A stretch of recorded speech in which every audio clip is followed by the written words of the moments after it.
Hello दोस्तों, जय हिंद। उम्मीद है आप लोग मस्त होंगे और अपनी पढ़ाई में व्यस्त होंगे। चलिए फिर मैथ का आप लोगों का प्रैक्टिस करवा दिया जाए, ठीक है। चलिए तो शुरू करते हैं प्रैक्टिस। आप सभी को पता भी है कि अब आप सभी के एग्जाम पढ़ने वाले हैं। एफएफसीजीडी का तो फॉर्म भरा ही गया होगा, हाँ। और कब तक एग्जाम है? फरवरी में एग्जाम है ना लगभग, हाँ। तो उसकी तैयारी आप लोग करते रहिए। और बाकी भी एग्जाम आने वाले हैं आपके। एसएससी सीजीएल का डेट भी आया ही है, आया ना, हाँ। तो सभी में मैथ आता तो सबकी तैयारी अपना करते रहिए, मैथ की प्रैक्टिस करिए। चलिए, क्योंकि प्रैक्टिस ज्यादा जरूरी है ना जी, हाँ। प्रैक्टिस करना ज्यादा जरूरी है कि अगर आपके अंदर एक आ जाता है कि टैलेंट रहे ना रहे, लेकिन अगर प्रैक्टिस आप करेंगे तो वो आ ही जाएगा, ठीक है जी। चलिए तो पहला क्वेश्चन लेते हैं। पहला क्वेश्चन देखते हैं कि क्या कर रहा है। पहला क्वेश्चन आप लोग लगाइए तब तक, और कुछ हम एक चीज को बताते हैं। जरा इधर देख लीजिए, पहले नोट से देख लीजिए। अगर हमें एक्स की वैल्यू ऐसे मानना है a माइनस बी बटा a प्लस बी, ठीक है, हाँ जी। तो जरा बात करा जाए, अगर x की वैल्यू इतनी है तो 1 बटा x की वैल्यू कितनी हो जाएगी भैया? जाहिर सी बात है उल्टा हो जाएगा, तब क्या हो जाएगा? a प्लस बी बटा a माइनस बी, ठीक है जी। कोई दिक्कत? अब इन दोनों पर जो सवाल बनते हैं वो क्या बनता है? एक बार इन दोनों को जोड़ा जाएगा और एक बार इन दोनों को घटाया जाएगा, ठीक है। कॉन्सेप्ट को अच्छे से समझेंगे तो सवाल देखते ही आ जाएगा, और कॉन्सेप्ट को नहीं समझेंगे तो सवाल समय लगेगा। फिर आप लोगों का ये एक क्वेश्चन आता है ना कि कई लोग होते हैं कि देख करके इसका आंसर कर लेते हैं जी, हाँ। अब जैसे यही वाला सवाल हुआ, ये देख करके कई लोग आंसर कर लेंगे, ठीक है। जो करनी में है ना वो करनी हटा देंगे, 6 5 11 कर देंगे, उसी का दुगना कर देंगे, 11 दूना 22 आंसर आ जाएगा। अब बताइए कैसे? तो वही बता रहे हैं कि कैसे। चलिए दोनों को जोड़ देते हैं, ठीक है जी। तो अगर दोनों को जोड़ा जाए तो जरा आइए देखिए क्या बनता है। a माइनस बी बटा a plus b, a plus b बटा a माइनस बी। बोलो कोई दिक्कत नहीं। इन दोनों का क्या एलसीएम लेंगे ना जी। तो एलसीएम क्या हो जाएगा? a प्लस बी बटा sorry into a minus b, यही ना जी। अब क्या होगा? तिरछे तिरछे लोगों का गुणा होगा, या ऐसे कर सकते हैं कि एलसीएम जो लिया जाता है इससे काटा जाता है, भाग दिया जाता है, जो बचता है ऊपर गुणा करते हैं। a प्लस बी कट जाएगा, a माइनस बी बचेगा, ऊपर स्क्वायर हो जाएगा क्योंकि ऊपर भी एक बार है ना। प्लस तो प्लस चिन्ह लगाएंगे, माइनस रहता तो वही तो बोले ना कि माइनस वाला रहेगा तो माइनस पर आएगा। यहाँ पर क्या हो जाएगा? a प्लस बी का होल स्क्वायर। कोई दिक्कत हो तो बताओ, विस्तार करने आता ही होगा। क्या हो जाएगा? ये a square plus b square minus 2ab plus ये क्या हो जाएगा? a square plus b square plus 2ab। कोई दिक्कत हो तो बताओ नहीं। बट ये क्या हो जाएगा? a square minus b square. कोई दिक्कत है आता? नहीं। 2ab से 2ab वाला टर्म कट गया जी, यानी जब जोड़ेंगे तो 2ab वाला टर्म कट जाएगा। और जो a स्क्वायर कितनी बार आ रहा है? 2 बार। अब बी स्क्वायर भी कितनी बार आ रहा है? 2 बार। अब बटा a square minus b square. यहाँ तक कोई दिक्कत हो तो बताओ नहीं। अब इस सवाल का जो आंसर बताए हैं वही जरा देखो फिर से। एक करणी में क्या है? 6 है, हमारा करणी में 5, यानी एक 6 है और एक 5 है, ये है ना जी। एक टर्म 6 है और एक क्या है? 5 है। 6 और 5 का जब अभी अब यही तो है ना, ये सेम इसी जैसा, इसी पर तो सवाल है ये, हाँ। बोलो भाई x की देखो n की वैल्यू दे रखा है, और जब हम 1 बटा n करेंगे तो उल्टा हो जाएगा। सेम इसी तरीके से तो दे रखा है। जब हम इसी को सॉल्व करते हुए आएंगे तो जरा देखो 6 और 5 का अंतर, क्योंकि नीचे स्क्वायर आएगा कि नहीं आएगा? तो इसका स्क्वायर करोगे तो करनी हट जाएगा, इसका भी स्क्वायर करोगे तो करनी हट जाएगा। तो 6 में से 5 जाए 1, नीचे क्या आएगा? 1 आएगा।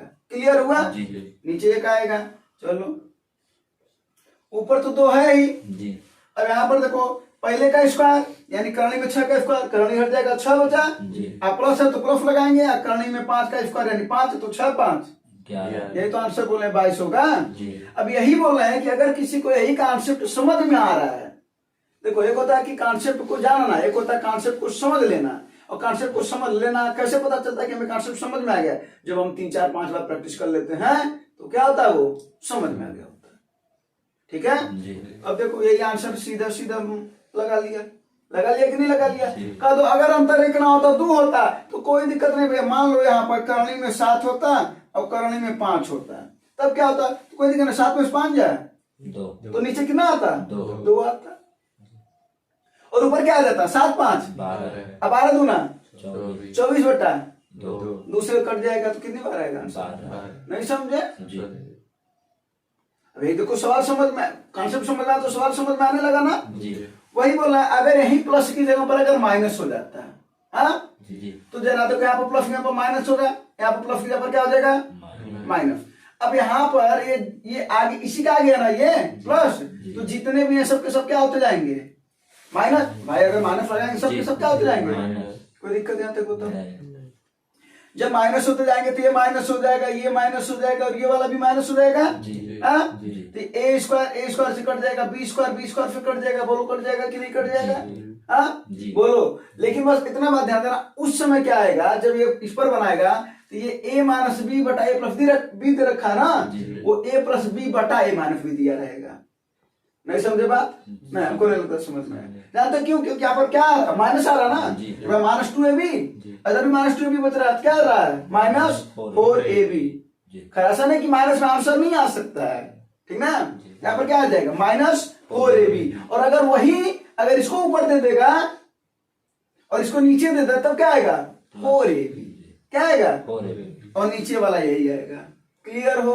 नहीं समझे? यानी अगर हम x माइनस 1 बटा x की डायरेक्ट वैल्यू लिखें तो क्या आ जाएगा? 4ab बटा a square minus b square. या क्या आ सकता है? माइनस 4ab बटा a square minus b square. वो क्यों? अगर ये प्लस ऊपर वाला है और माइनस नीचे वाला है, अगर यानी x की वैल्यू, ठीक है, तब इसका उल्टा हो जाएगा ये, तब माइनस वाला आ जाएगा। यानी जो ये दे रखा है इसमें ये वाला आएगा माइनस, और अगर हमें प्लस बी को ऊपर कर दें और ये माइनस बी को नीचे कर दें तब प्लस वाला टर्म आएगा। ठीक है? तब आंसर बताओ, देखते हुए कर देते। अगर यही सवाल दिया होता अगर कि इसका माइनस वाला बताओ तो क्या हो जाएगा? 4 गुणे करने में 6 बच्चे 30, आ बटा 6 में से 5 जाए 1 ना, ये हो जाता है। 30 से कोई बाहर निकलेगा? नहीं निकलेगा। तो 4 करने में 30 आंसर होता था। और अगर हुबहू सवाल होता और यहाँ पर माइनस होता तब क्या होता है? माइनस लगा देते। क्लियर हो? तो 3 सवाल तो बताया ही बताया, उसको छोड़ो, पहले बता कॉन्सेप्ट समझ में आया कि नहीं आया? कॉन्सेप्ट समझ में आएगा तो बहुत सारे सवाल हैं, ठीक है ना? अब इस सवाल को तुम भी देख करके आंसर कर सकते हो ना? सवाल को समझ ज्यादा दिया लेकिन बात तो समझ में आया कि नहीं आई? हाँ चलो ये चीजें लिख लो। अब इसका आंसर तो आ गया ना? कितना इसका आंसर हो गया? ठीक है, बिठा दो इसे। अगला सवाल देखो, अगला सवाल लगा तो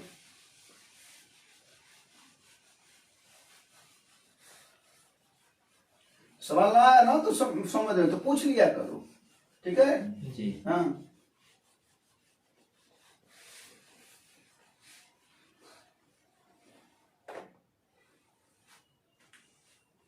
ये वाला सवाल देखो। इस सवाल का भी तो चाहो तो देख करके आंसर कर सकते हो, है ना? बस चीजों को थोड़ा सा समझना पड़ेगा, और फिर समझ लिया जाए फिर तब लगाया जाए, ठीक है? यहाँ पर देखो एक बार प्रश्न लिखवा दो, क्या हो जाएगा? 3 + 1, ये ना जी। फिर क्या है? 3 स्क्वायर प्लस 1, ये ना, फिर क्या है? 3 + 4 प्लस 1, फिर क्या है? 3 + 8 प्लस 1, फिर 3 + 16 प्लस 1, ये ना जी। हाँ अब इसका आंसर क्या हो जाएगा? इसी का जो 16 का इसका दोगुना कर दो, यानी क्या हो जाएगा? 3 पर 32 माइनस 1, और इन लोगों का शुरुआत वालों का अंतर कितना है? 2। ये आंसर हो जाएगा। लेकिन आया कैसे, इसको भी तो देख लें। हाँ जी, 3 + 1 है जी। अगर हम यहाँ पर 3 - 1 कर दें तो कौन दिक्कत है? नहीं। तो इतना गुणा किए अपने से ना, 3 - 1 आदमी 2 से गुणा किए हैं, तो 3 - 1 से क्या कर दें हम? भाग भी देते हैं, कोई दिक्कत नहीं। तो हम 1/2 यानी 3 में से क्या 2 ना, 1/2 को साइड में रख करके चल रहे हैं। अब बताओ जरा सा, ये a माइनस बी और a प्लस बी का फार्मूला क्या होता है भैया? a स्क्वायर माइनस बी का वर्गांतर फार्मूला है जी, बोलो जी। तो ये दोनों उसी पर दिख रहे हैं कि नहीं दिख रहे हैं जी? तो ये दोनों क्या हो जाएंगे? 3 स्क्वायर माइनस 1 का स्क्वायर जी। 1 का स्क्वायर 1 का होता है, ये हर व्यक्ति है, कोई दिक्कत नहीं। फिर अब जो है उसको छापते चले। हाँ जी। अब आगे दिख गया होगा? नहीं आया समझ में? आया। अब देखो अब ये वाले यहाँ तक अब फिर वर्गांतर फार्मूला पर बनेंगे। अब ए की जगह पर क्या है 3 पर 2 घात और बी की जगह पर क्या है 1 ए ना। तब क्या हो जाएगा 3 पर 2 घात का स्क्वायर, यानी अब क्या हो जाएगा 1/2 तो है ही। अब क्या हो जाएगा 3 पर 4 घात माइनस 1। आगे वालों को उतारते चलो। अब समझ में आ गया होगा। हाँ बस क्लियर हो। अब समझ में आया कि क्यों आगे वो वाला आंसर आया है। नहीं आया। अब देखो अब ये दोनों लोग वर्गांतर बनेंगे। हाँ फिर क्या आएगा 3 पर 8 माइनस 1, ठीक है। फिर इसके साथ ये वर्गांतर बनेगा। फिर क्या आएगा 3 पर 16 माइनस 1। फिर इसके साथ ये वर्गांतर बनेगा। तब क्या आएगा 3 पर 32 माइनस 1 बटा 2 तो चल ही रहा है। यही आंसर होगा। बात समझ में आई कि नहीं आया? नहीं आया। हाँ आया। क्लियर हो। तो अब ऐसे सवाल को देख करके लगा लेना। 3 की जगह पर कोई और अंक होता तो क्या करते हैं। अगर मान लो यहाँ पर 5 रहता, 5 धन तो कोई दिक्कत नहीं है, 5 माइनस 1 से गुणा करते हैं और नीचे क्या हो जाता 5 माइनस 1 अर्थात 1/4। 5 में से 4 ना 1/4, बाकी जो आता वो आंसर हो जाता। क्लियर हो। हाँ और एक बार यही सवाल हम बताए थे, वहां पर था 2 माइनस 1 सॉरी यहाँ पर 2 प्लस 1, 2 पर स्क्वायर प्लस 1, 2 पर 4, वहां पर 2 था तो 2 में से 1 4 1। अरे भाई 2 माइनस 1 लोगे ना वहां पर तो नीचे ऊपर लोगे तो नीचे भी लोगे तो 2 में से 1 जाए अर्थात नीचे वहां पर कुछ नहीं था। कोई दिक्कत नहीं है। नहीं था तो नहीं करेंगे, रहेगा तो करेंगे। है ना भैया। अब समझ में आया सवाल। हाँ इसके अगला वाला फल लगा और इस सवाल को हम देख करके बताएंगे कि इसका आंसर कैसे दिया जा सकता है। लगाओ अगला वाला सवाल लगाओ।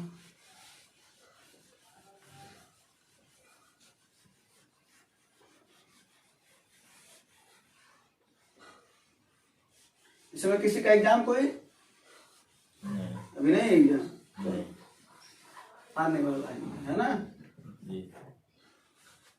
आने वाला है वक्त तेरे इंतजार का। हाँ तेरा देखो ये वाला जब अभी इस तरीके से रहे तो हम तुम्हें कॉन्सेप्ट बता दे रहे, ध्यान से सुनना ठीक है। जरा देखो क्या लिखा रखा, लिखवा दो हमको। कर्णिम 11 प्लस कर्णिम 5। हाँ फिर अगला क्या लिखा कर्णिम 14 प्लस कर्णिम 2। कर्णिम में 2, कर्णिम 8 प्लस कर्णिम 8। यही ना। हाँ जी। कोई दिक्कत हो तो बताओ। नहीं। ऐसा सवाल अगर दिया रहे, कोई और ऑप्शन में दिया रहे, जितना भी दिया रहे, इसमें एक खास नियम काम करता है। ठीक है नियम क्या काम करता है जरा देखो। 11 और 5 को जोड़ो, करणी के अंदर वाले को जोड़ो तो कितना आ रहा है 16। इसका योग कितना आ रहा है 16। इसका योग कितना आ रहा है 16। जब योग बराबर आए, करणी को हटा करके योग क्या है बराबर आए, तो जिसका अंतर सबसे कम होता है, ध्यान देना नोट लिख रहे हैं, जिसका अंतर सबसे कम होता है वह संख्या सबसे बड़ी होती है। क्या होती है भैया सबसे बड़ी। लिखाई ढंग का समझ में आ रहा है। जिसका अंतर सबसे कम होता है वो संख्या सबसे बड़ी होती है। तो इसका उल्टा क्या बना कि जिसका अंतर सबसे ज्यादा होता है वह संख्या क्या होती होगी भैया छोटी होती होगी। यही ना। अब जरा बताओ 11 और 5 का अंतर कितना, पहला काम समझ में आया। ऐसे कुछ सवाल स्पेशल में देखा तो अगर अंतर मान लीजिए ये जो योग है 16 ना आता तो करणी का वैल्यू निकाल करके लगभग में बता देते, और करणी का वैल्यू निकालना बताए भी होंगे। एक बार और बता दें, करणी में मान लो 14 है, ठीक है। ये देखेंगे किसके वर्ग के अगल बगल है, तो किसके वर्ग के अगल बगल है 16 के 4 के, तो 4 का वर्ग कितना होता है 16। 4 का वर्ग हो गया कितना वर्ग है ये 4 का वर्ग 16 है। 16 ज्यादा हो गया कि कम हो गया, इससे ज्यादा है। कितना ज्यादा हो गया 2, तो इसमें से 2 घटा दो, ठीक है। अब बटे इसका 2 गुना कर दो, तो 4 का 2 गुना 8। इसी को सॉल्व कर दो, तुम्हारा आंसर है। एग्जैक्ट तो आंसर नहीं होता है लेकिन ये लगभग में इसका आंसर होता है, ठीक है। करणी में 14 का वैल्यू, अगर वही करणी में 31 का वैल्यू निकालना तो क्या करोगे भैया, करणी में 31 किसके वर्ग के अगल बगल है 6 के भी कर सकते हैं, 5 के भी कर सकते हैं, है ना, दोनों के कर सकते हैं। तो 6 5 का कर लिया जाए, चलो 5 का कर लेते हैं। 5 का वर्ग 25। अब बताओ 25 से ज्यादा है कि कम है? ज्यादा है। ज्यादा है तो जोड़ेंगे, जी। कितना ज्यादा है? 6 बटे 5 दूना 10 10। इसको आंसर आएगा कि ना 5 6 बटा 10, 10 होता है। क्लियर हो? जी। उस तरीके से जल्दी में वैल्यू निकाल लेंगे। लेकिन अगर इस पर है कि इन करणी के जो है अंदर उसका योग बराबर आ रहा है, बराबर आ रहा है, बराबर आ रहा है, तो उनका अंतर निकालो। 11 और 5 का अंतर, 14 और 2 का अंतर, हाँ, 8 और 8 का अंतर, 8 और 8 का अंतर 0। सबसे छोटा अंतर कहाँ है? यही वाले ना। तो यही संख्या सबसे क्या होगी? बड़ी होगी। नहीं समझे? नहीं समझे। और सबसे ज्यादा अंतर कहाँ है? तो सबसे छोटी संख्या यही होगी। यानी ये छोटी है और ये बड़ी। क्लियर हो? जी। कॉन्सेप्ट में क्लियर हो ना? जी। बस कणी के अंदर का योग अगर बराबर आ रहा हो तो अंतर निकालेंगे। अंतर छोटा है तो वो वाला संख्या सबसे बड़ी होगी, और अंतर का सबसे बड़ा है तो संख्या सबसे छोटी होगी। कोई दिक्कत? अगर आरोही क्रम और अवरोही क्रम में भी देता लिखने को तो लिख लेते ना। जी। चलो बड़ी अच्छी बात है, समझ में आओगे? हाँ जी। तो ऐसे समय में 2 सवाल था ना जी। हाँ जी। बड़ी भी पूछ सकता था और 2 और सवाल है। आरोही क्रम पूछ सकता था और अवरोही क्रम दोनों पूछ सकता था ना। इंक्रीजिंग ऑर्डर डिक्रीजिंग ऑर्डर, बोलो जी। अगला सवाल। 36 के कितने सकारात्मक कारक? सकारात्मक मतलब समझ रहे हो? कुल कितने फैक्टर है? फैक्टर माने गुणनखंड कुल कितने हैं, वही पूछ रहा है। ठीक है ना? गुणनखंड का बता दे तरीका ना, बोलो जी। हाँ। अगर मान लो a पर x घात है, b पर y घात है, 80 पर z घात है, तो गुणनखंडों की संख्या, कुल गुणनखंडों की संख्या कितनी होगी? क्या बताए थे? सब घात में 1 जोड़ दो, कर दो, जोड़ दिया। सबका गुणा कर दो, कर दो, गुणा कर दिया। यही आंसर है बस। जी। ठीक है जी। वही 36 का गुणनखंड कर लिया जाए। 36 का गुणनखंड क्या हो जाएगा भैया? 2 गुणे 2 गुणे 3 गुणे 3। यही ना? जी। इसी को क्या लिख सकते हो? 2 पर कितना घात? 2 3 कितनी बार है? 2। तो घात कितना है यहाँ पर? 3। हाँ यहाँ पर घात कितना है? 2। 1 जोड़ोगे, जी। यहाँ पर घात कितना है? 2।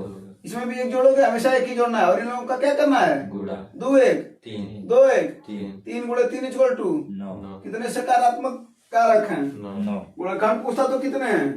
9। ठीक ना? जी। कोई दिक्कत नहीं। अगर पूछता भाज्य गुणनखंड कितने हैं तो घातों को जोड़ देना, 2 और 2 4। तब आंसर 4 होता है।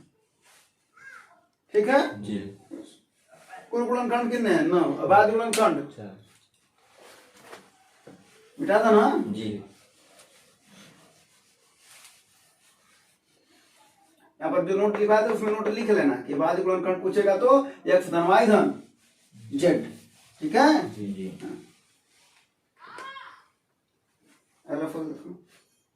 कर विजय और साहिल एक काम को 40 दिन में करते हैं, दोनों लोग साथ मिलके कर रहे हैं। अब फाइल और रणजीत 48 दिनों में, विजय और रणजीत 60 दिनों में पूरा करते हैं। तीनों एक साथ काम पूरा कर रहे हैं तो कितने दिन लग रहे हैं? आंसर बताओ। ये वाला सवाल तो कई बार आया भी है ना? जी। जरा देखो क्या है। विजय और साहिल एक साथ 40 दिनों में कर रहे हैं। विजय और साहिल कितने दिनों में भैया? 40 दिनों में। अगला कौन है? साहिल और रणजीत कितने दिनों में भैया? 48। फिर कौन है? यानी रणजीत और विजय कितने दिन में? 60 दिन में। ये ना आंसर है।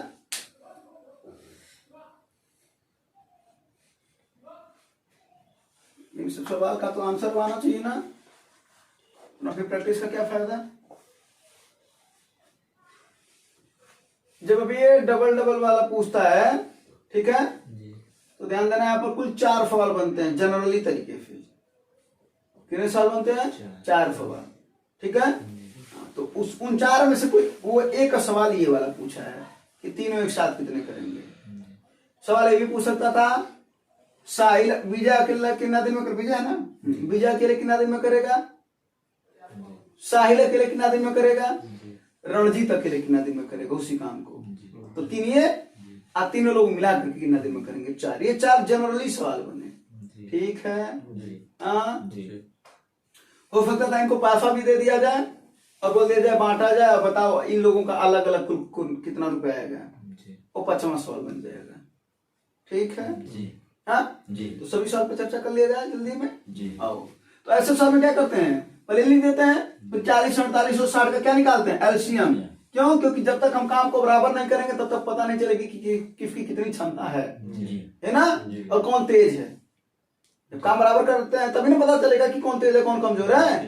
बस, तो 40, 48 और 60 का जब नहीं आ रहा है, 40, 48 और 60 का एलसीएम कितना होगा, 240। एलसीएम तो निकाल लोगे जी, इसमें कोई दिक्कत नहीं, कई बार बता चुके एलसीएम निकालने के लिए। नहीं समझ आता तो बोल रहे थे ना, बड़े वाले का गुणा करते चले जाओ और जो संख्या आएगी इन सभी से काटो, जो पूर्ण रूप से काट देंगे तीनों लोग अगर, तो वही क्या हो जाता है, एलसीएम हो जाता है, बताया भी थे ना जी। चलो ये आ गया 240। अब क्या निकालेंगे, क्षमता। तो बताओ जरा भैया, क्षमता बराबर क्या होता है, कार्य बटा समय, ये ना जी। या अगर यहीं पर बात करें समय बराबर क्या होता है, तो क्या बोलोगे, तो कहोगे कार्य बटा क्षमता। अगर तो कार्य बराबर क्या होता है, तो समय गुणे क्षमता। तो हमको क्षमता चाहिए इन दोनों लोगों की, तो क्षमता निकालोगे भैया कितना आ जाएगा, 240 बटे 40 करोगे कितना हो जाएगा, 40 से 40 कट जाएगा, बचेगा 2, यही ना। ऐसा नहीं होता है, 240 बटे 40 इक्वल टू 6। इनकी क्षमता कितनी आ जाएगी, 5। इसकी क्षमता कितनी आ जाएगी, 4। कोई दिक्कत हो तो बताओ। नहीं। अब पूछ रहा तीनों लोग मिलकर के कितने दिन में कर रहा है, तो आओ पहले देख लेगा तीनों लोगों की क्षमताएं कितनी। इधर देखो, अगर सभी को जोड़ दिया जाए तो विशाल है, ये विजय है, विजय कितनी बार है, 2 बार। साहिल कितनी बार है, 2 बार। रणजीत कितनी बार है, 2 बार। यानी ये लोग 2 बार हैं, बोलो जी। हाँ जी, तो इधर भी क्षमता जो 6, 5, 11, 4, 15। तो इनकी क्षमता कितनी आ जाएगी, विशाल धन साहिल धन रणजीत इक्वल टू 15 बटा 2। यहाँ तक कोई दिक्कत तो होता है, हाँ नहीं। तो क्या पूछ रहा है, तीनों लोगों का काम ना, तो समय बराबर क्या होता है, यहाँ पर देखो क्या लिखे हैं, समय बराबर कार्य बटा क्षमता। तो तीनों लोगों से काम करवाना है ना, कार्य कितना भैया, 240 बटा 15। इनका क्षमता ना, इनका क्षमता आया कितना, तीनों लोगों का 15 बटा 2। तो 2 कहाँ चला जाएगा छटक करके ऊपर, कोई दिक्कत नहीं। ऐसे भी सवाल लगाया जाता है और कुछ लोग ऐसे लगाते हैं, सीधा कर देते हैं, 240 यहाँ पर कर दिया, इस काम को 2 गुना कर देते हैं, क्यों, क्योंकि 2 लोग काम कर रहे हैं, ठीक है। अब बटा इनकी क्षमताओं को जोड़ देते हैं, 6, 5, 11, 4, 15। भैया यही तो है, एक्चुअल में यही सही है, ठीक है बस, ठीक है हाँ। तो क्या हो जाएगा, कोई दिक्कत है नहीं। अब इसको काट दो, क्या हो जाएगा, ये 15 का नाम 15 ना जी। कितना बचा यहाँ पर, 9, 15 छक्का 16 दूना 32। कितने दिन में करेंगे भैया, 32 दिन में। अगर वहीं पर पूछा होता कि बताओ अकेले विशाल कितने दिन में करेगा, तो कोई दिक्कत नहीं, विशाल का निकाल लेते हैं। सब समय पूछ रहा ना, समय बराबर क्या होता है, कार्य बटे कार्य कितना है, 240। किसकी क्षमता हमको चाहिए, विशाल की ना जी। मैं विशाल से काम कराओगे तो विशाल की क्षमता चाहिए जी। आओ देखते हैं, तीनों लोगों का कितना है, 15 बटा 2। हमको विशाल का चाहिए, इन दोनों का का नहीं चाहिए, इन दोनों लोगों का नहीं चाहिए जी ना, यश धन आर नहीं चाहिए। तो देखते हैं, यश धन आर यहाँ पर मिला ना, ये कितना है, 5 है, यानी 15 बटा 2 में से हम किसको घटा दें, 5 को घटा दें। नहीं समझ में नहीं आया, यही लिखे होते तो ज्यादा अच्छा होता है। 15 बटा 2 माइनस 5, 2 बच्चे 10, 15 में से 10 जाए 5 बटा 2 ऊपर चला जाएगा ना, क्या हो जाएगा, 240 गुणे 2 बटा 5 से कट जाएगा कितनी बार में, अब 5 दूना 10 और 24 दूना 48 और 48 दूना 96। क्लियर हो जी। कहाँ लिख देना, चलो यहीं लिख देते हैं 96। यानी अगर पूछा होता है कि विशाल अकेले उस काम को कितने दिन में करेगा, तो कितना दिन में करेगा भैया, 96 दिन में। अब आप किसका निकाल लिया जाए, एक का निकालेंगे, बाकी तुम निकाल के बताओगे। अब किसका निकाल लिया, बताओ किसका निकालना है, रणजीत का निकालना है जी। हाँ चलो, कितना काम है, 240। अब हमको चाहिए रणजीत की क्षमता जी। अब बताओ, यहाँ पर तीनों का हमको पता है ना जी। रणजीत का हमको क्षमता चाहिए, इन दोनों का नहीं चाहिए जी। हाँ जी।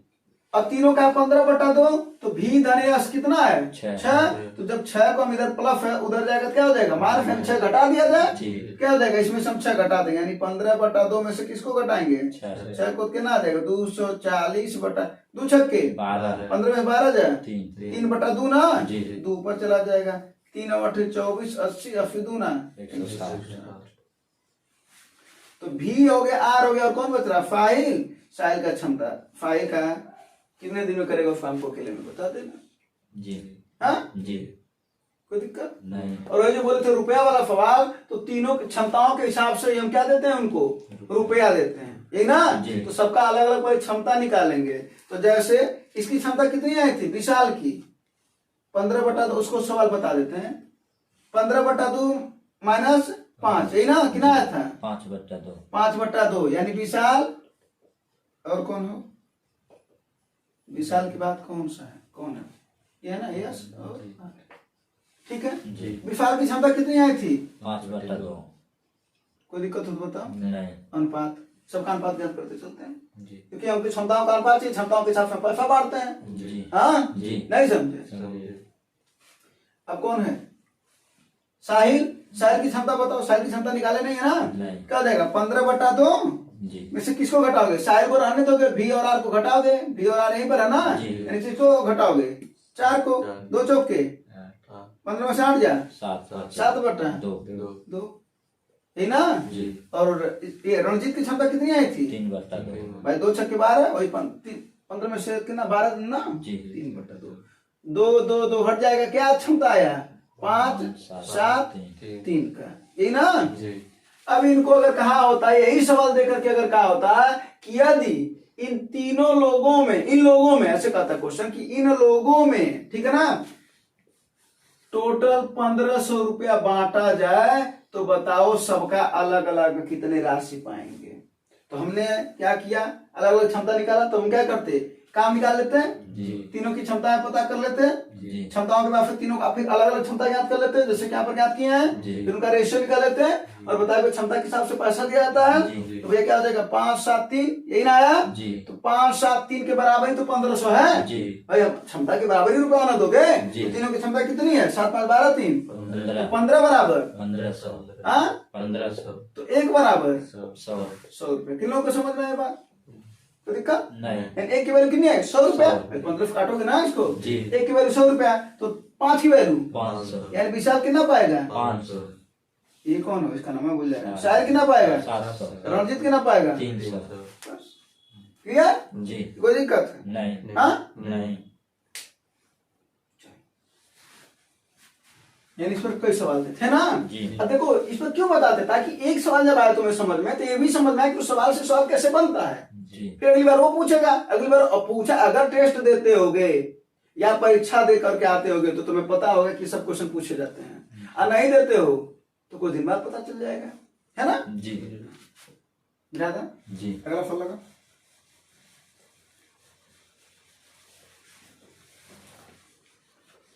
कोई दिक्कत नहीं हो रही ना, नहीं। बातें स्पष्ट है, जी। क्लियर है, हाँ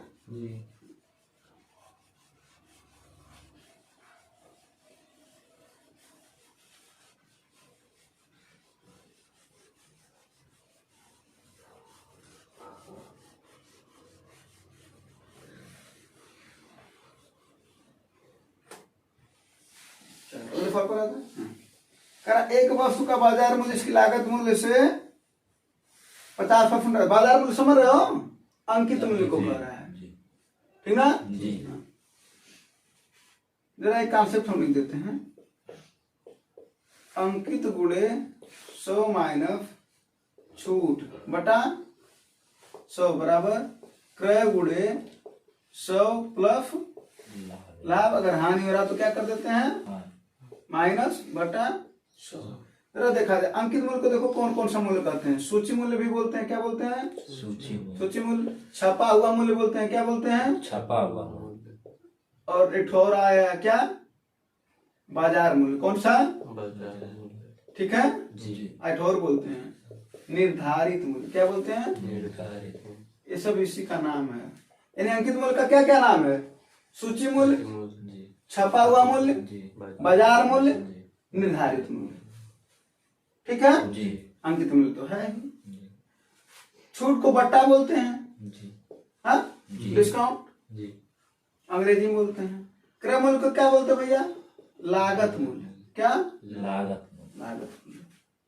ठीक है, जी लाभ हानि तो क्लियर है, फायदा नुकसान, जी हाँ। जी नाम भी कभी कभी समझ में आना जरूरी है। जैसे अब इसी में देखो कह रहा बाजार मूल्य, समझ में आ गया ना, बाजार मूल्य का मतलब अंकित मूल्य की बात कर रहा है। जी लागत मूल्य बोला है, इसका मतलब क्रय की बात कर रहा है, यही ना, जी। बस।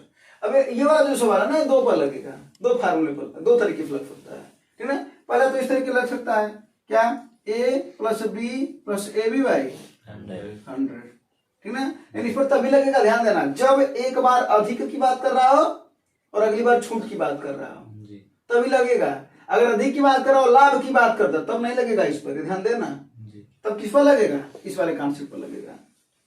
मूल कॉन्सेप्ट यही है, ठीक है, जी बोलो जी। तो इस पर अगर अधिक कर रहा तो प्लस करेंगे और छूट दे रहा तो माइनस होता है। जी। क्या हो जाएगा, 50 माइनस 20 प्लस और माइनस का माइनस ना, जी। 50 गुणे 20 बटा 100 50 में 20 जाए, 30 अब 5 दूना 10 30 में से 10 जाए, 20 क्या है प्लस ना, जी। इसका मतलब क्या हो रहा है उसको, लाभ है ना। जी और इस पर लगा ले जाए, 100 से 100 हट जाएगा। जी। क्या बोला भैया, वो क्रय मूल्य क्या किया जाए, क्रय मूल्य अगर 100 माना जाए तो इससे क्या करा वो 50% अधिक अंकित किया है, जी। यानी अगर ये 100 होगा तो कितना होगा, 150 यही ना। जी। छूट कितना दे रहा है, 20% 20%, तो 100 में से 20 जाए 80 बराबर, फार्मूले में तो बराबर लिख देंगे, यही ना, जी। गुणे क्या है 100 प्लस x कर देते हैं, ये ना फार्मूले में है। जी जी।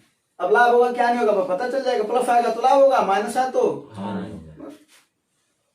50 दूना 50 तिहाई, यही ना, जी 2 से काट दो 40 बार में कट जाएगा, कितना हो जाएगा 40 तिहाई, 120 बराबर उधर क्या आएगा 100 प्लस X। 100 को इधर भेजोगे तो क्या हो जाएगा, ये प्लस आया कि माइनस, प्लस यानी 20% का फायदा हो रहा है कि नहीं हो रहा है, जी हाँ? जी। तो अब समझ में ना, वो जो सवाल का मूल कॉन्सेप्ट वो ये है, ठीक है। अगर इसी सवाल में अगर दे देता ना कि एक वस्तु का बाजार मूल्य इसकी लागत मूल्य से 50% अधिक अंकित है, यदि 20% का लाभ हो रहा हो तो छूट बताओ, ये वाला फार्मूला फेल कर जाएगा, तो इस पर लगाएंगे। तो क्या दिक्कत है, इस पर तो रख ही लेंगे, छूट ज्ञात करना होगा, लाभ की जगह पर रख देंगे, जी ठीक है ना, जी। कोई दिक्कत नहीं हाँ? नहीं।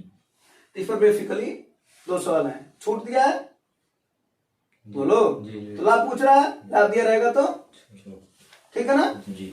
और अगर कहता ना तो लाभ हो रहा ना तो हानि हो रहा, तब छूट बताओ, इसकी वैल्यू 0 रख देंगे, तीसरा सवाल बन जाएगा, जी। बन जाएगा ना। जी। और अभी सवाल आता है ना तो लाभ हो रहा ना तो हाँ। हानि हो रहा, ये इसी सवाल को कहते हैं, यदि वस्तु का बाजार मूल्य इसकी लागत मूल्य से 50% अधिक अंकित है, न तो लाभ हो रहा हो ना तो हानि हो रहा हो, तो छूट बताओ, लाभ और हानि का वैल्यू कितना रख देंगे, जी। 0, जीरो। बाकी रख करके सॉल्व कर लेंगे, ठीक है। इसकी वैल्यू 0 हो गया, क्रय मूल्य 50, ये 150, छूट ज्ञात करना है, क्या हो जाएगा, बोलो हाँ या नहीं, जी हाँ जी बोलो, जी बेटा था।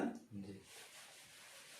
यही तो कॉन्सेप्ट को समझने का फायदा होता है कि एक सवाल से कई सवाल बनते हैं, है ना, हाँ। लेकिन जब भी कॉन्सेप्ट समझ में आ जाए तो कोशिश हमेशा करनी चाहिए खुद से कि सवाल को जल्द से जल्द लगाना सीखना चाहिए, ठीक है। जी। अगर वो नहीं सीखोगे तो फिर दिक्कत हो जाएगा भैया, वो सीखना है, ठीक है।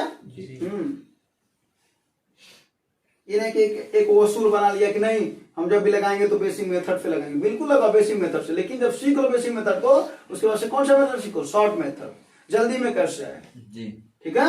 हाँ, और शॉर्ट मेथड खुद बनाओ तो सबसे ज्यादा बेहतर है, क्योंकि कहा जाता है खुद का बना हुआ चीजें ज्यादा ध्यान रहता है ना। इस सवाल का आंसर आ गया होगा, क्या कर रहा है, 40% छूट देने पर 20% का लाभ हो रहा हो, अब बताओ अंकित मूल्य कितना होता है भैया, 100, हाँ इसमें 40% का छूट दिया, तो कितना का बेच रहा होगा? 60%। और वही किसके बराबर? 20% लाभ के बराबर है, यानी कितने के बराबर है? 120। नहीं समझ में आया? नहीं आया, नहीं आया। 100% अंकित मूल्य है, 40% छूट दिया, बचा कितना? 60% में बचा होगा, वही करा 20% के लाभ के बराबर है, 60 बराबर 100 है ना। तो पूछ रहा है कोई छूट न दिया जाता तब लाभ कितना होता? कोई छूट न दिया जाता अर्थात 100 पर बेचा जाता, तो 100 पर बेचा जाता तो क्या होता है? तो आओ देखो, 100 किसी तो छपड़ा करे ना, 100 गुणे 120 बटा 60 ना, नीचे आएगा ना ये। 60 दूना 100 दूना 200। अब बताओ पहले दाम कितना बोला था? 100। कितना हो गया? 200। कितने का फायदा दिख रहा है? 100। साफ साफ दिख रहा है, 100% का लाभ हो रहा है। जी नहीं समझे? समझे हाँ। समझे। और अगर वहीं पर कहा 40% छूट देने के बाद, अगर 40 के यहाँ पर अगर जैसे यहाँ पर बोला ना कोई छूट ना दिया जाए, और कहा होता 20% छूट दिया जाए, तब बताओ, तब हम किसकी वैल्यू निकालते? 80 की। 30% छूट बताओ, तब किसकी वैल्यू निकालते? 70 की। क्लियर हो? जी नहीं समझे? समझे। फॉलो।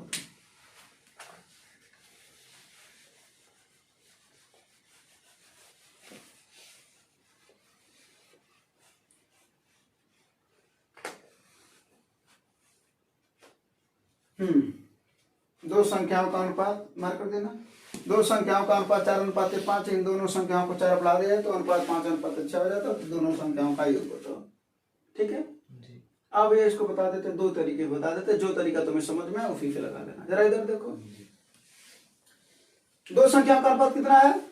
4:5। संख्याओं का क्या पूछ रहा है? योग पूछ रहा है। इधर देखो 4:5 है, क्या पूछ रहा है? योग पूछ रहा है। ठीक है। हाँ जी। तो जरा देखो 4 और 5 योग में 9 ना आएगा, 9 से जो ऑप्शन कट जाएगा वही आंसर है। आओ देखा था, कुल तो कट रहा है 9, 18, 27, 36। लेकिन अगर कोई एक कटा होता ना तो इस सवाल को लगाने की जरूरत नहीं पड़ती। पहली बात समझ में? तो अभी तो आपका आंसर ही नहीं है, लेकिन अब तुम्हें कुछ समझा रहा हो तो समझ लो। हमने क्या बोला? अगर संख्याओं का अनुपात 4:5 है, योग पूछ रहा है, तो 4 और 5 का योग होता है 9, 9 से आंसर कटना चाहिए। लेकिन यहाँ पर तो खेला हो गया, कुल कट रहा है, कोई दिक्कत नहीं, अगला काम कर लेंगे। क्या बोला? दोनों संख्याओं में 4 बढ़ा दिया जाए। दोनों संख्या में 4 बढ़ा, तो दोनों संख्या में अगर 4 बढ़ाओगे तो 8 की वृद्धि होगी इस तरीके से, एक में 4 अगले में 4, 8 की वृद्धि, तो इसमें 8 की वृद्धि सभी में कर दो। जो ऑप्शन है तुम्हारा, नहीं समझ रहे हो? नहीं समझ रहे। ऑप्शन दिया है, हमने 4, 5, 9 किया, 9 से नहीं कटा। अगली वाली बात पर ट्राई करते हैं। कर अब तो दोनों संख्या में 4 बढ़ा दो, बोलो। अरे कहता है एक में 4 बढ़ा दो, अगले में 6 बढ़ा दो, तो 6, 4, 10, तब तो 10 बढ़ाते सब में। ठीक है। दोनों में 4 बढ़ाना ना, तो कितना बढ़ा दिए? 8, सभी को 8 बढ़ा दो, 9, 8, 18, 8, 26 ना, 27, 8, 35 और 36, 8, 44। तो बाद में अनुपात कितना होना चाहिए? कह रहा है 5:6 का, और योग पूछ रहा है तो 5, 6, 11। अब जो 11 से कटेगा वही आंसर है। 11 से कौन कट रहा है? यानी कौन सा आंसर है? समझ में कि नहीं है? हाँ, लेकिन इससे बेहतर आओ देखते हैं कि कौन सा है इससे बेहतर। ये वाला बात समझ में? चलो, एक तो ये तरीका हो गया, दूसरा और तरीका जो अनुपात लिख रखा है उसको लिख दो। 4:5। ठीक ना। बाद में क्या हो जा रहा है? कितना अनुपात हो जा रहा है? 5:6 है ना। दोनों में कितने की वृद्धि हो रही है? 4 की। कोई दिक्कत नहीं। तिरछे का गुणा कर दो, 6 चौके 24, 5 25, अंतर कितना आया? 6 चौके 24 यहाँ पर आया, आया नहीं। 5 25 25 आया, आया नहीं। इन दोनों का अंतर नीचे लिखना है, कोई दिक्कत नहीं। अंतर कितना है? 1 आया। ठीक है। अब इन लोगों का भी गुणा कर दो, 6 चौके 24, 5 चौके 20। अब इन लोगों का अंतर कितना आया? 4। ये ऊपर लिखना है। ऐसे भी ज्ञात कर सकते हो, 5 और 6 का अंतर 1 और 1 गुणे 4 = 4। एक 4/1 अर्थात कितना आया? 4। ये जानते हो किसकी वैल्यू है? 1 की वैल्यू है। ये 1 अनुपात का मान है। कितने का अनुपात का मान है? 1 अनुपात का। ठीक है ना। तो क्या पूछ रहा है ये बताओ, अगर संख्या पूछा होता तो क्या करते, एक अनुपात का मान 4 है तो 4 का कितना हो जाता है 16, 5 का कितना हो जाता है 16 और 20 36। कोई दिक्कत नहीं। तो ऐसे करो 5 4 9 और 9, 1 का मान है 4 तो 9 का मान 36। कोई दिक्कत नहीं। ये को पूछा तो 36 होगा, और अंतर पूछा होता तो 4। 5 और 4 का अंतर 1 ना जी। ये ना, जी। कोई दिक्कत नहीं। अब कौन सा फॉर्म, अच्छा इसका बेसिक मेथड क्या होता है वो बताते हैं। देखो सवाल क्या, दो संख्या का अनुपात क्या है 4 अनुपात 5 ना, इसको मान लेते हैं 4x और 5x, 4x और एक कितना है 5x, दोनों में कितना जोड़ा जा रहा है 4, बाद में कितना अनुपात हो जा रहा है 5:6। बस इसी को सालों को यहाँ से x की वैल्यू आ जाएगी, ये बेसिक नियम है। तीनों बातें समझ में आया या नहीं आया, हाँ आया ना जी, कोई दिक्कत नहीं। अगर कल यहाँ पर 4 घटा दिया होता तो भी यही तरीका से लगता है, तो भी वहां पर क्या आता है 4, तभी उनका अंतर लेते हैं, ठीक है ना जी। कोई दिक्कत हो तो बताओ, हाँ नहीं। ये भी हो सकता था कि पहली संख्या में 2 जोड़ा जाए, दूसरे में 4, तो यहाँ पर तब हम कितना लिख देते 2 और इसमें क्या लिख देते 4, तभी वही कमा करते, तिरछे तिरछा गुणा लेकर के अंतर ही करते, 5 चौके 20, अच्छा दूना तो 12 और 20 का अंतर कितना होता है, तो ऊपर 8 आता है। क्लियर हो जी, हाँ जी। ये सवाल समझ में आना तीनों तरीके से, कोई दिक्कत परेशानी। और ये फाफा में बता रहे कि ये सवाल देखो संख्याओं पर आता ना, उम्र पर भी सवाल आता है ये वाला, कि यदि किसी दो लोगों का अमन और राजन का मान लो आयु कितना का अनुपात कितना 4:5, 4 साल बाद उनका आयु का अनुपात 5:6 हो जाता है, तो अमन का आयु बताओ या राजन का आयु बताओ जी, ठीक है ना। यही आय पर चला जाता है, यही सवाल आय पर चला जाता है, कमाई पर जी, कि दो लोगों का आय का अनुपात 4:5 है, ठीक है ना। उनकी सैलरी को 4,000 रुपया बढ़ा दिया गया, 4 की जगह पर 4,000 कर, भाई 4 रुपया नहीं बढ़ाओगे, कितनी कम सैलरी बढ़ा रहे हो, 4,000 बढ़ा दिया जाए तो उनकी आय का अनुपात 5:6 हो जाता है, तब वो एक तरीका लगाओगे। तो अब बताओ तुम क्या किसको चूज करोगे, इसको चूज करोगे कि ये दूसरे ऑप्शन को, ये वाले को, कौन सा तुम्हारे लिए बढ़िया है, कौन सा तरीका लगाना चाहोगे दूसरा। अच्छा एक दूसरा, तुम बताओ। अच्छा ये वाला तरीका लगाना चाहोगे तुम लोग, दूसरा वाला। देखो हम बताते हैं ऐसे सवाल में, ठीक है ये वाला तरीका भी कामगार है, लेकिन कल जब एक ही ऑप्शन कटा तो मजा आ जाता है, यहाँ पर 4 कट गया था ना, अदरवाइज ये वाला ज्यादा ठीक है ना जी, सेकंड वाला, क्योंकि ये कॉन्सेप्ट है और ये कभी नहीं गलत हो सकता है, ठीक ना। इसमें अगर एक बार नहीं आया तो फिर दोबारा करना पड़ेगा, तो समय तो लगेगा ना। और यहाँ पर तुरंत देखते ही क्लियर है, 6 चौके 24, 5 25 अंतर नीचे, 5 और 6 का अनुपात 1, अंतर 1 आया, 1 चौके 4, 4 ऊपर, 1 अनुपात का वैल्यू 4, 4 5 9 चौके 36 आ गया ना जी। ऐसे तुम भी फास्ट करोगे कल को, क्लियर हो जी। मेरा फल होता है जी, मिटा दो इसे, रहने दें, रहने देंगे तो अगर फल किसी बताएंगे।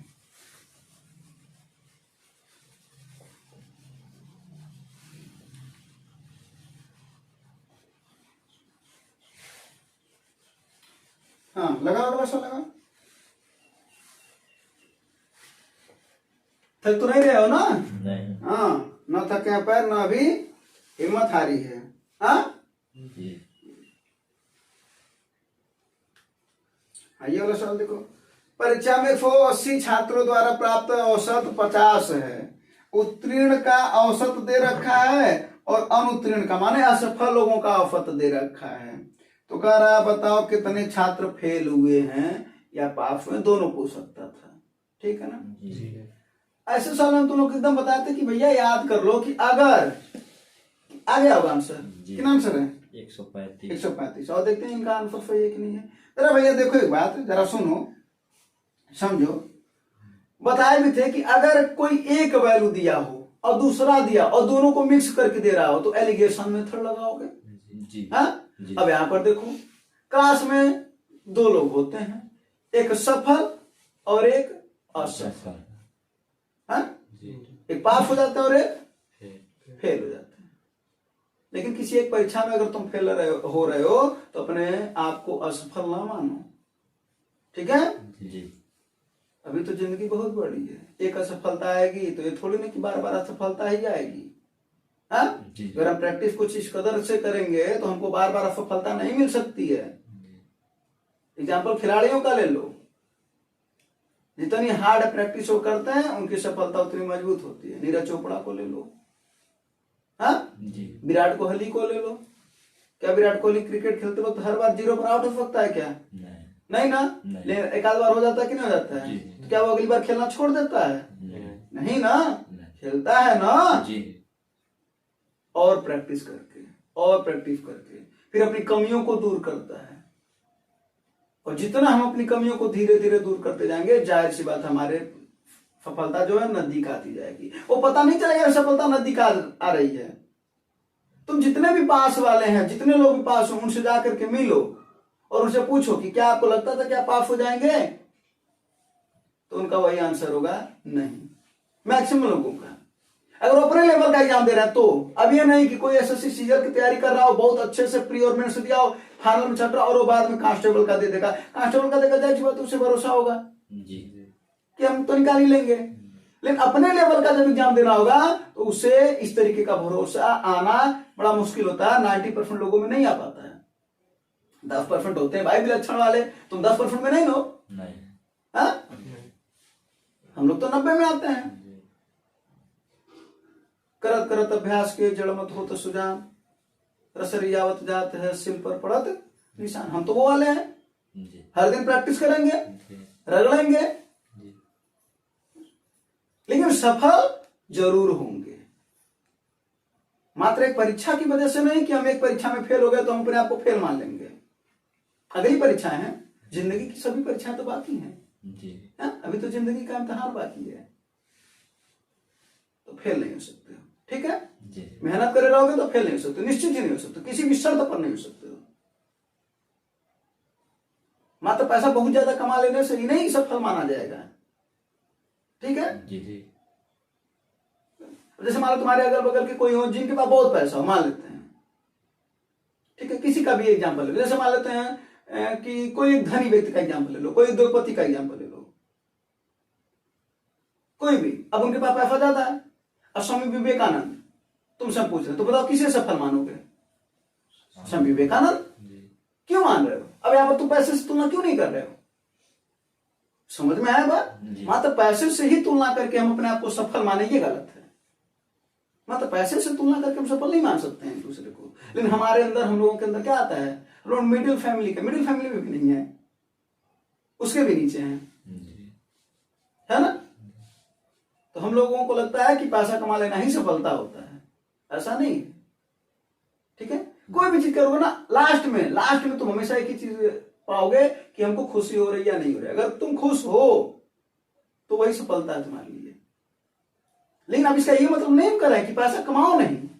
अपनी मेहनत से, जितना तुम्हारे अंदर मेहनत है, जितना तुम्हारे अंदर क्षमता है, जितना अंदर तुम्हारे लगन है उस काम को करने के लिए, उतना पैसा तुम कमा रहे हो तो तुम सफल हो। ठीक है जी। हमारा एक्सपेक्टेशन कभी कभी बहुत हाई हो जाता है। हम काम करते हैं थोड़ा सा और पाना चाहते हैं इतना सा। कैसे? वहीं पर हम लोगों को लगता है कि हम सफल नहीं हुए हैं। जितना हम काम कर रहे हैं उतना पा रहे हैं कि नहीं पा रहे। अगर उतना हाँ जवाब है तो तुम सफल हो, है ना जी। हम 2 घंटे पढ़ रहे हैं और हम सोच रहे हैं कि हमको 10 घंटे वाले के बराबर क्यों नॉलेज नहीं मिल पा रहा है। कैसे मिलेगा भैया? वो 10 घंटा मेहनत कर रहा है। सबको कोई विराट कोहली तो नहीं बन सकता। और अगर सबको विराट कोहली बनना पड़े, अरे बनने का वो, तो विराट कोहली से प्रैक्टिस करना पड़ेगा उसके बराबर या उससे ज्यादा जी। फिर बताओ, तो फिर कहा सब लोग विराट कोहली बनना चाहते हो? कहने का हमारा मतलब समझ रहे हो? सब लोग विराट कोहली का मतलब क्यों समझ रहे हो? भगवान ने सबको एक यूनिकनेस बनाया, सबको यूनिक बनाया है। तुम्हारे जैसा है क्या इस दुनिया में? कोई है तुम्हारे जैसा?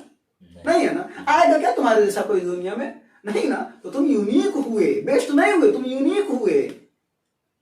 तो प्रभु ने तो तुम्हें यूनिक बनाया है और हम लोग अपने आप को मात्र बेस्ट मान करके चल रहे हैं, बेस्ट परफॉर्मेंस। तो हम तो यूनिक हैं, है ना जी। चलो, तो एक चीज समझो कि हम अपना मेहनत करें, जितना हमको मिल जाए वही हमारी सफलता है अपनी मेहनत से। लेकिन हम मेहनत को नहीं छोड़ेंगे, कंटिन्यूटी हम कभी नहीं छोड़ेंगे, धैर्य कभी नहीं छोड़ेंगे, लगातार मेहनत करना कभी नहीं छोड़ेंगे।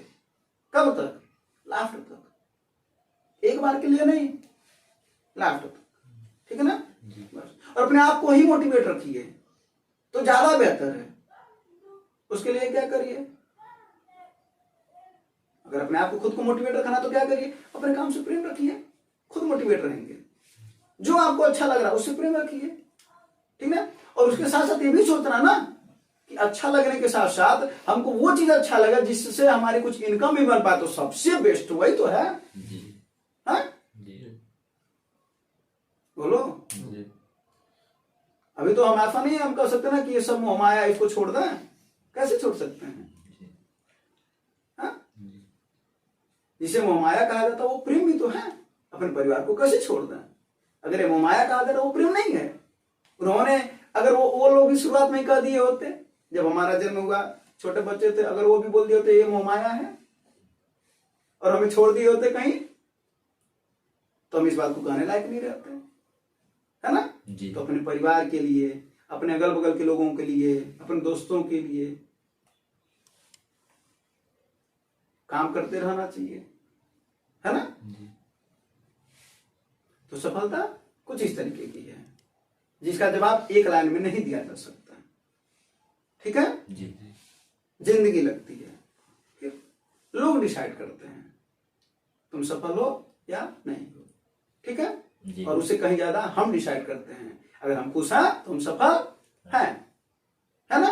चलो अब प्रवचन बंद करते हैं, सवाल बता देते हैं। सवाल को देखो, सवाल क्या है, क्या कर रहा है कि एक परीक्षा में 180 छात्र थे, ठीक है ना? जरा बताओ भैया उत्तीर्ण छात्रों का औसत अंक कितना है?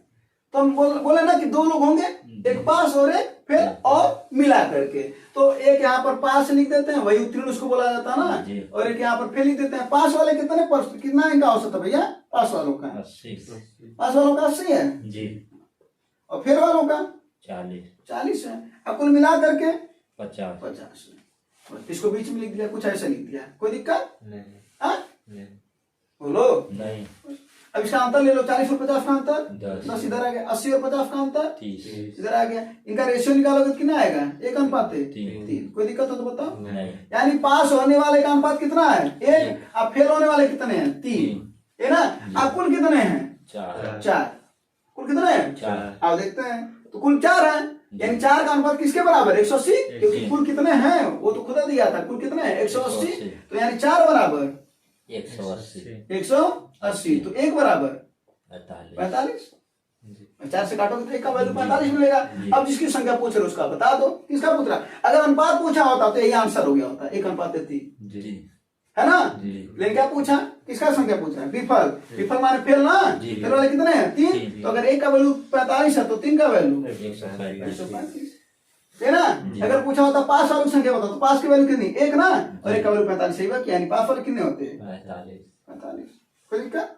परेशानी? समस्या? प्रॉब्लम? नहीं। तो अभी जो अगला वाला सवाल है तुम लोगों को दे देते हैं, इसको लगा करके हमको बताना, ठीक है? हाँ, और बाकी जो सवाल है उसकी प्रैक्टिस कल करवा लेंगे, कोई दिक्कत तो नहीं है ना? हाँ, चलो बाकी सवाल की प्रैक्टिस कल करा देंगे। उम्मीद है चीजें आप लोगों को समझ में आएगा और आप लोगों को भी।